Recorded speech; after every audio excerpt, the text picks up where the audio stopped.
Good morning students. In this video we are going to discuss part first of exercise 9.2. Here we are going to discuss some important formula and first is profit is equal to SP minus CP, जहाँ SP selling price और CP cost price. जिस rate पे हम किसी वस्तु को खरीदते हैं वो कॉस्ट प्राइस और जिस रेट पे हम किसी वस्तु को बेचते हैं वो सेलिंग प्राइस होता है। अगर SP is greater than CP है तो उसके उसमें हमें प्रॉफिट होती है, means profit is equal to SP minus CP, SP for selling price and CP for cost price. Loss होगा तो वो CP माइनस SP होता है तो हमें लॉस होता है। Profit percent equal to profit upon CP into 100, loss percent equal to loss upon CP into 100। आपको ये ध्यान रखना है कि हमेशा प्रॉफिट परसेंट और लॉस परसेंट हमेशा ऑलवेज कैलकुलेटेड ऑन CP, हम हमेशा CP पे कैलकुलेट करेंगे इसको। And fifth formula is SP is equal to 100 plus profit percent upon 100 into CP and SP is equal to 100 minus loss percent upon 100 into CP। आइए some question करते हैं इसके। First question है find the CP of an article which is sold for ₹4048 thereby making a profit of 15%। आपको निकालना है उस article की क्रॉस प्राइस जिसको कि हम 4048 रुपये में बेचते हैं तो हमें 15% का प्रॉफिट होता है, फ़ायदा होता है। आइए देखते हैं कैसे करते हैं इस क्वेश्चन को। सबसे पहले हम मान लें लेट द CP बी 100। आप मान लो कि CP इसकी 100 रुपीज़ थी। आप यहाँ पे इसको X भी मान सकते हो। आपका सोल्यूशन, आपका आंसर जो है वो X से भी आएगा, 100 से भी आएगा। अगर इसके अलावा आप 50, 20 और कोई भी नंबर या कोई डिजिट मानते हो या ₹1 भी मानते हो तो भी आपका आंसर सेम आएगा। बस केवल अपने कैलकुलेशन थोड़ा ईजी करने के लिए हम अक्सर यहाँ पे 100 का यूज़ करते हैं जिससे कि हमारा कैलकुलेशन आराम से हम उसको सॉल्व कर सकें। ओके, लेट द CP भी 100। हमने मान लिया कि CP हमारा 100 रुपीज़ है। चूँकि 15% की प्रॉफिट हुई है इसलिए 100 में हम 50% को और ऐड करेंगे। तो आफ्टर प्रॉफिट ऑफ 15% की प्रॉफिट के बाद ये जो 100 रुपीज़ है ये 100 तो रहेगा प्लस 100 का 15% बनेगा, नहीं 15 इंटू 100 अपॉन 100। ये फाइनली आ जाएगा 100 प्लस 15 और ये आ जाएगा 115। ओके, अब अकॉर्डिंग क्वेश्चन ये कह रहा है कि जब हम इसको 4048 रुपीज़ में बेचते हैं तो हमें 15% की प्रॉफिट होती है। तो कहीं ना कहीं ये जो 115% हिस्सा है ये 4048 के इक्वल है। तो 115% इक्वल टू कितना है, 4048 के है। हमें फाइंड किस पे करना है, हमें फाइंड करना है 100 पे, क्योंकि मैंने CP को 100 माना है तो हम इसको 100 फाइंड करना है। It means 1% equal to 4048 upon 115। ये नीचे आ जाएगा, मल्टीप्लाई में डिवाइड में आएगा।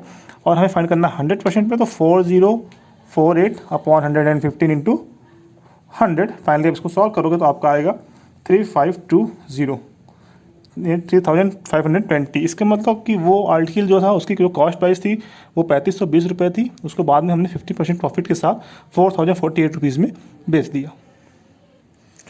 Now student, next question is Mohan purchase an old scooter from a mechanic for ₹11,000। किसी मैकेनिक से मोहन 11,000 रुपये में एक पुराना स्कूटर खरीदता है and spend on ₹600 on its repair, और 600 रुपये में उसको जो है उसको मरम्मत में उसे खर्च करता है। ही सोल्ड इट फॉर ₹12,992। बाद में वह उसको किसी थर्ड पर्सन को 12,992 रुपये में वही स्कूटर बेच देता है। How much percent did he loss और गेन। तो ऐसे पूरे सिस्टम में उसको लॉस हुआ या गेन हुआ, आपको ये फाइंड करना है कितने परसेंट का लॉस है कितने परसेंट का गेन हुआ है।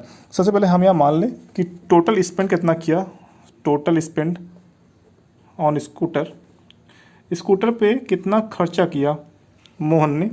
खर्चा कितना किया, पहले उसने 11,000 रुपये का स्कूटर खरीदा, उसके बाद 600 रुपये का बेचा तो 11,000 प्लस 600 खर्चा किया, मतलब 11,600 रुपये का टोटल खर्च किया।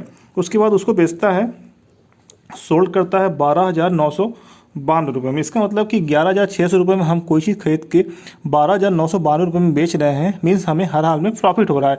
और कितने रुपये का प्रॉफिट हो रहा है तो हम इसको माइनस करेंगे, यानी कि SP माइनस CP करेंगे। ये आ जाएगा कितना, 12,992 माइनस 11,600, फाइनली ये आ जाएगा 1,392।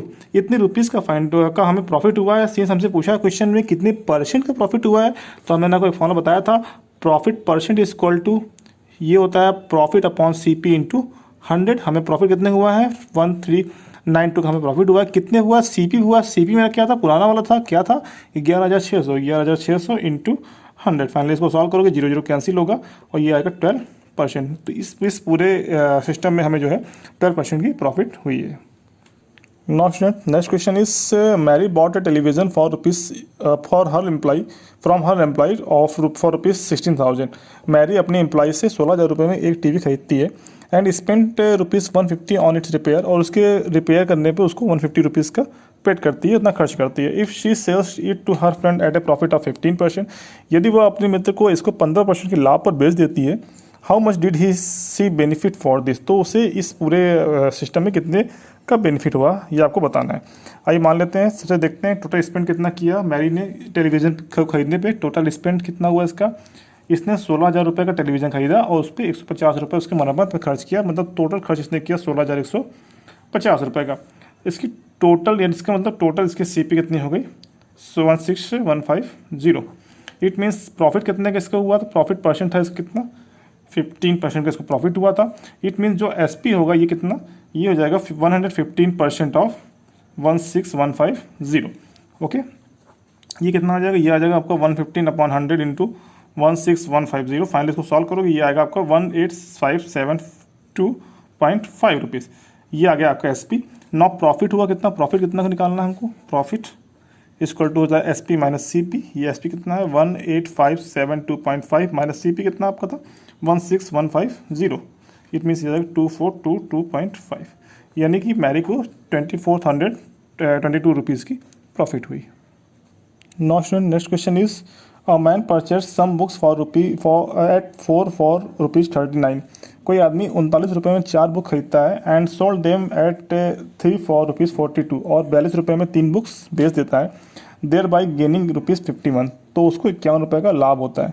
How many book did he purchase, आपको बताना है उसने कितना बुक खरीदा था। आइए मान लेते हैं यहाँ पे सबसे पहले सीपी ऑफ 4 बुक की सीपी कितनी है, हमें दिया 39, तो सीपी ऑफ 1 बुक कितनी हो जाएगी, ये हो जाएगी 39/4, ये आएगा 9.75। एसपी ऑफ 3 बुक कितना दिया है, कितने बेचा हमको, वो 42 रुपीज़ 3 बुक्स को बेचा 42 रुपीज़ में, तो एसपी ऑफ 1 बुक्स कितना हो जाए, 1 बुक कितना होगा, ये हो जाएगा 42/3, फाइनली कितना आ जाएगा 14 रुपये। अब कितने का उसको प्रॉफिट हुआ, प्रॉफिट सिंस यहाँ पे SP is greater then CP है तो प्रॉफिट होगा, प्रॉफिट कितने होगा उसको 14 माइनस 9.75, ये आ जाएगा 4.25।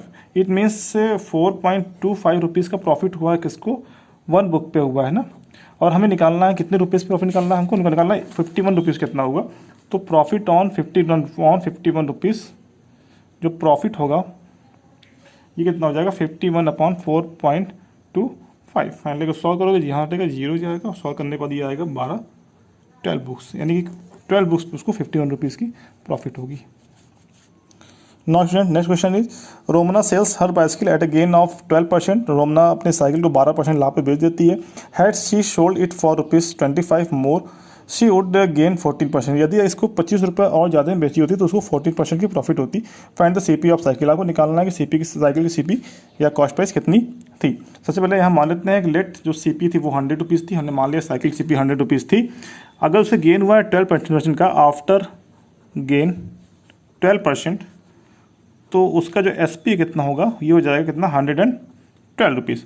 लेकिन फिर भी बोला गेन कितने का आगे हुआ है 14% का, तो आफ्टर गेन 14%, उस केस में जो एसपी होता है कितना होता है 114 रुपीज़। और इन्हीं दोनों का डिफरेंस क्या दे दिया है, क्या दिया 25 मोर देन है, मीन्स इनका जो दोनों का difference. Now according question 114 minus 112 की वैल्यू कितनी दे दी है 25। इट मीन्स 2% इसको तो दिया है 25, 1% जो होगा 25.2, हमें फाइंड करना है 100% पे, तो 100% जो होगा ये 25.2 इंटू 100। फाइनली इसको सॉल्व करेंगे कितना आएगा 1250 rupees. This is your answer. Okay, thank you.